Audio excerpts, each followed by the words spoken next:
Je m'appelle Francis Jonca. Je suis propriétaire et homme à tout faire de mon entreprise qui est la nanobrasserie Bret et Sauvage. Je m'appelle Rose-Marie, je suis brasseuse et copropriétaire de la nanobrasserie Bret et Sauvage. Je suis impliquée dans le domaine de la bière artisanale depuis les 10 dernières années. Bret et Sauvage, je m'en rappelle comme c'était hier, c'était en avril 2014. J'avais déjà la microbrasserie Pied de Caribou, mais même à cette époque-là, je trouvais que ça commençait déjà à être trop gros, puis je voulais me spécialiser dans une petite branche dans le milieu brassicole. J'ai choisi de m'établir dans la MRC Rocher-Percé parce que je viens d'ici et j'adore le milieu, puis il n'était pas question que je fasse ça ailleurs qu'en Gaspésie.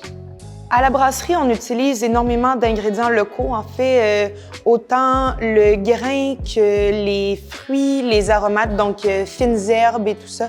On utilise du basilic, des tomates, on va aller chercher des camerises aussi. Tout est vraiment 100% locaux, là, même à partir du grain, la levure, tout. Le rôle que la brasserie joue dans le dynamisme local ici est à plusieurs niveaux. Premièrement, on engage du monde du coin. En général, c'est des Gaspésiens qui sont nés ici comme moi. Aussi, on achète des ressources naturelles à des cueilleurs du coin aussi. On essaie de faire rouler le plus d'argent possible là, dans la MRC Rocher-Percé, puis les retombées aussi qui viennent avec. Là. Donc, la créativité, en fait, dans nos bières, c'est vraiment partie intégrante là, de nos recettes. On va utiliser des fruits, des légumes, des aromates. On va créer des assemblages qui sortent un peu de l'ordinaire, puis ça fait vraiment partie de notre façon de faire ici. À travers de tout ça, on a un pub à Percé. Le pub Air Salin, ça fait 2 ans qu'on l'opère. On vend de notre bière là, mais on vend de la bière un petit peu partout aussi en Gaspésie, puis à la grandeur du Québec.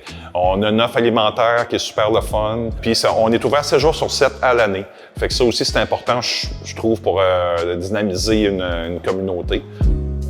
Les microbrasseries au Québec ayant vraiment connu un essor dans les dernières années, on essaie d'aller créer une expérience qui va être différente puis pouvoir amener l'expérience brassicole ailleurs complètement. Qu'est-ce que je veux que les gens retiennent en dégustant nos bières? C'est pas compliqué, c'est le savoir-faire qui est à travers de ça, la passion qui se dégage de tout ça, puis de passer un bon moment, tout simplement.